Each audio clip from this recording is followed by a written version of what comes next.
ads po, marketing company po yan. Pero sa mga ads po sa dyaryo, iba po yung nakalagay sa kanila. Nangangako po sila ng trabaho. Pero ang gagawin nila sa inyo, hihinga ng pera.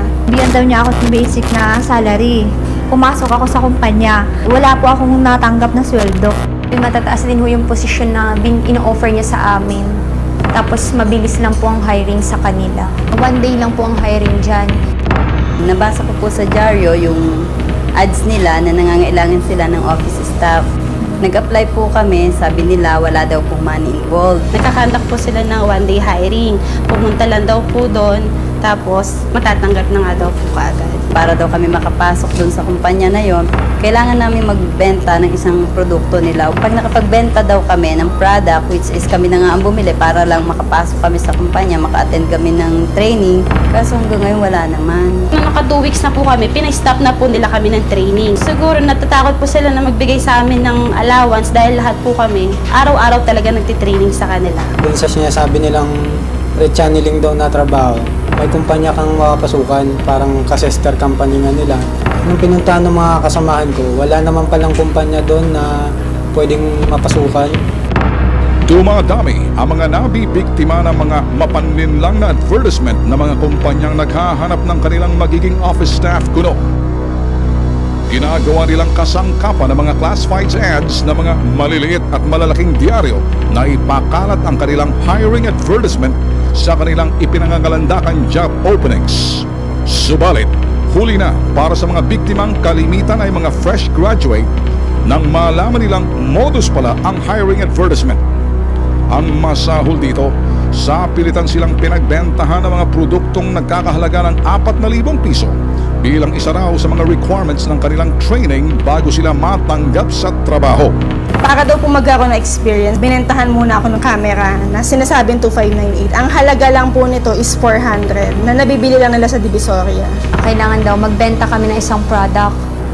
Yun daw talagang SOP ng company na magbenta ng product para ma-qualify ka. Yun ang final actual exam na sinasabi niya. Sasabihin lang ng aplikante na may binintahan sila, pero ang totoo sila yung bumili ng product. Kasi gusto nila magkaroon ng trabaho eh. Ginawan ko ng paraan na makapasok doon. As in, nagsangla pa nga kami. Nagbayad kami pagkatapos buwan ang binilang na namin sa pagpunta-punta araw-araw. Wala na kaming pamasahe. Hindi daw po nila ko ibebenta namin sa tao or kami mismo bibili. Ang kailangan daw po nila mai-push daw po yung product. So, ang ginawa ko po, binili ko na lang po dahil hanggang 5 PM lang po ang sabi nila. Pagka nabili mo na nga yung produkto, makakapag-training ka ng 20 days, may makakuha kang 3,000, hati yun sa 3 linggo. Huli na lang namin nalaman na pinagkikitaan lang kami. Desyembre noong taong 2006, unang nahulog sa bitag ang Global Line Enterprises dahil sa panloloko sa mga college graduate na naghahanap ng trabaho. Nakaharap ng bitag noong mga oras na iyon ang manager ng Global Line Enterprises na si Mr. Yu na inareklamo rin ng ilang biktima dahil sa kanyang kabastusan. Pag napatunayan kung illegal itong ginagawa nyo, ikaw, tsaka yung boss ninyo papasok sa kulungan. Opo. Sigurado ka? You take my challenge. Yung manner of your recruitment and promotion is illegal din. Ito, makikita ninyo, tapos ng inyo maliligayang araw. Sir, I'm talking to you. Sir, nahaharas po sa mga tao. No. Nahaharas? That's exactly what you're doing. Hinaharas mo yung mga biktima. Saan ka man pupunta, wala kang kawala sa bitag. Your deed is illegal. Wala ka nang dapat sabihin pa eh. Kung yan ay minana mo at tinuruan ka ng ganyan, sinasabi namin tuldukan mo na. Mayo ng 2009, dalawang grupo ng mga aplikante ang lumapit sa Bitag Action Center upang ireklamo ang parehong modus ng job openings kuno. Unang inireklamong kumpanya ang Stalwarts Enterprises sa Moraita, Manila. Dito, natuklasan ng bitag na si Mr. Yu ng Global Line Enterprises noon ay kasalukuyang hiring director ng Stalwarts Enterprises. Siya rin ditong si Richard. Walang kadala-dala. Matapos makaharap ng bitag noong 2006, bumalik na naman sa kanyang modus ngayong 2009. Magkano na ginastos mo? Ikaw? 4,000 po. Ikaw? 4,200. Ikaw? 4,500. 4-5K lahat? Pinapabayad kami ng taas. Nagbabayad kayo pa ads. 1.5. Totoo ba to? Hindi. Hindi ba laruan to? Pero sa kiyang para binibili. Sir, sa akin po 2.8. Ano gusto yung nangyari? Bawi po namin. Bawi sa amin nakulong. Kailangan na ibalik sa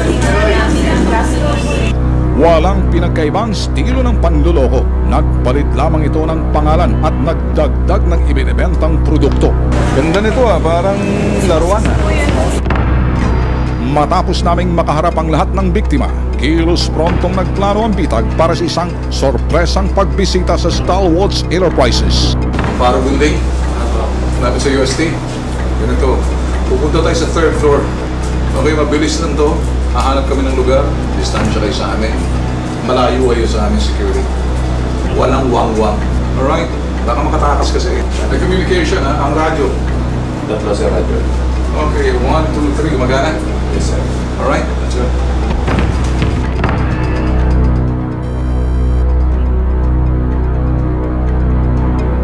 Hindi na bago sa bitag tong subject namin ito.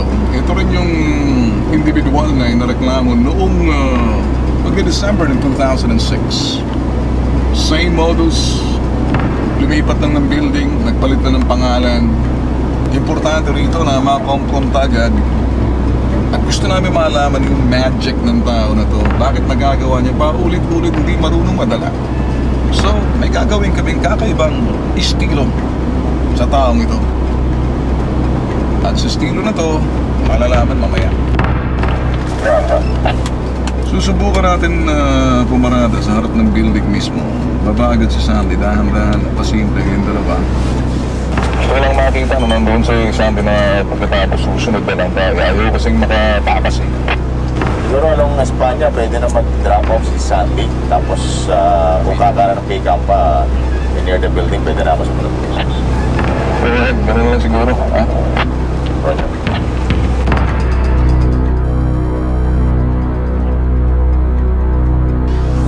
Matapos pumuesto ng aming undercover, tumimbre na ito sa lead team sa ikatlong palapag ng Doña Amparo Building, ang opisina ng Stalwarts.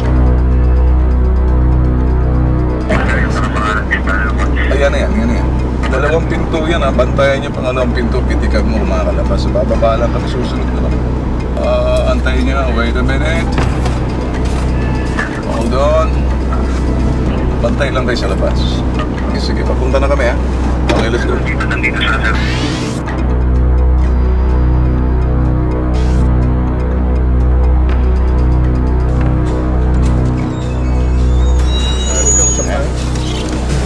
Ikaw na naman? You remember me? Marami ka na namang nabiktima lumapit sa Ay, sir.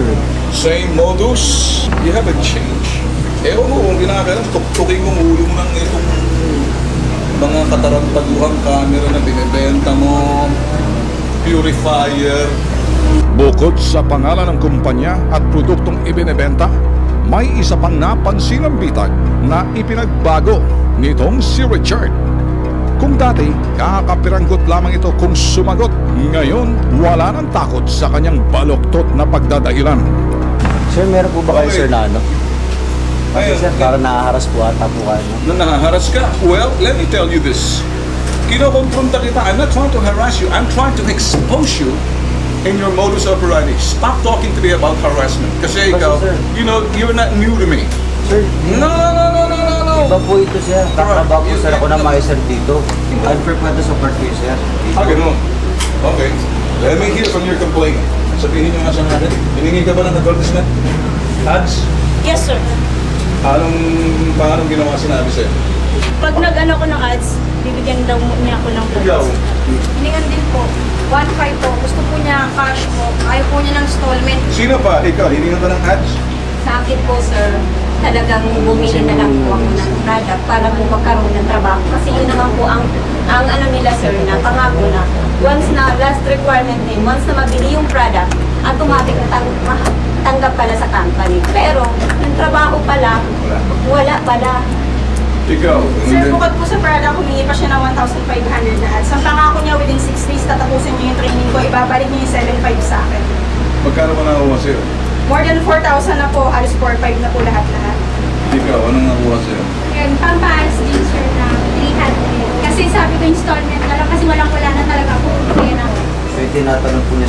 sa amin tungkol po sa IRS. Hindi po sa sir hiningan po ng policy dito na mandatory. Kasi sir, po siya sa nagbenta ng product. Pinaliwanagan po siya. So therefore po, dapat po, alam po niya yung circumstances na ginawa po niyang action.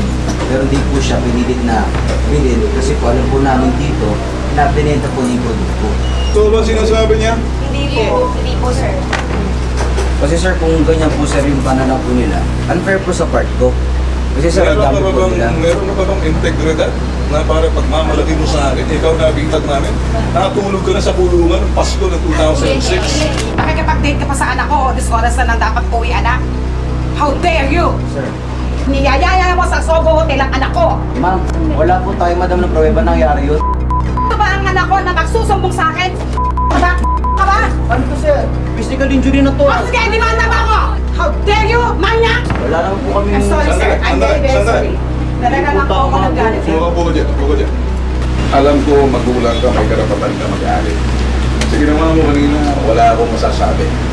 Kita yung galit ng magulang sa kung ano yung pinagpis mo sa ginawa sa anak mo. Kung ano mang ginawa sa anak mo, hindi ko sasabihin kung tama o mali.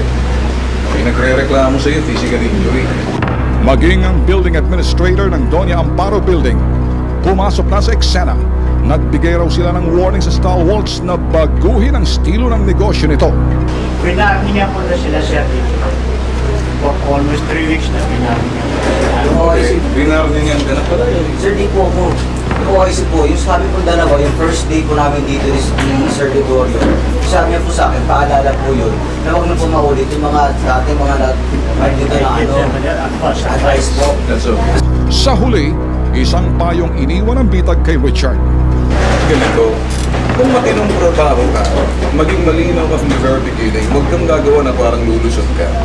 Etong mga complainant mo, kinukumpronta ka nila. Okay?